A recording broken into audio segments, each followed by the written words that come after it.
I lost my father 11 years ago. At the time, I believed he was a problem at home. I thought that with his absence, everything would be resolved. But time, the weight of the situations, and the painful experience showed me another reality. The real chaos came from the person who suffered it. My mother, a woman with no emotional structure, unprepared for life's battles, became a burden that I had to carry. Without willpower, without a vision for the future, incapable of building at least the basics. A decent diet, a safety net, a minimally stable life. While I was growing up by force, she lost herself in quick and empty relationships, changing boyfriends like she changes clothes, without realizing that the root of her dissatisfaction was within her. Her own ignorance sabotaged her. And I, still very young, had to see this, swallow it, and live with it. Love doesn't mean agreeing. I love her, but I can't and won't agree with the way she treats herself and her life.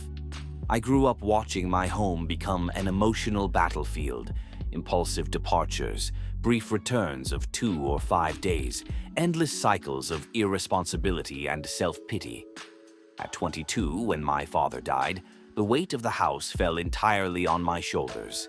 Single, childless, but already married to responsibility, forced to be a man before I even became an adult. It was as if every brick in our house was held together by my patience, my strength, my ability to not fall apart. But the truth is that, inside, I was rotting.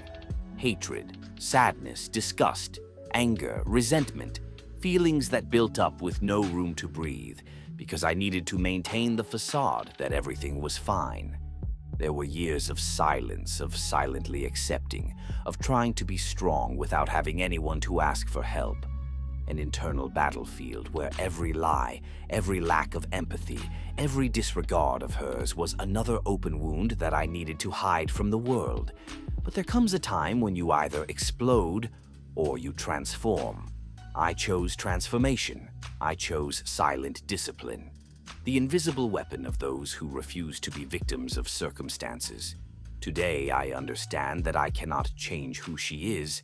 I cannot correct the trajectory of those who do not want to change. But I can and must change mine. My freedom does not come from confronting the past. It comes from mastering it within myself. It is in silent discipline that I found my true strength, without shouting, without proving anything to anyone, without asking for permission. Freedom is not given. Freedom is conquered in silence.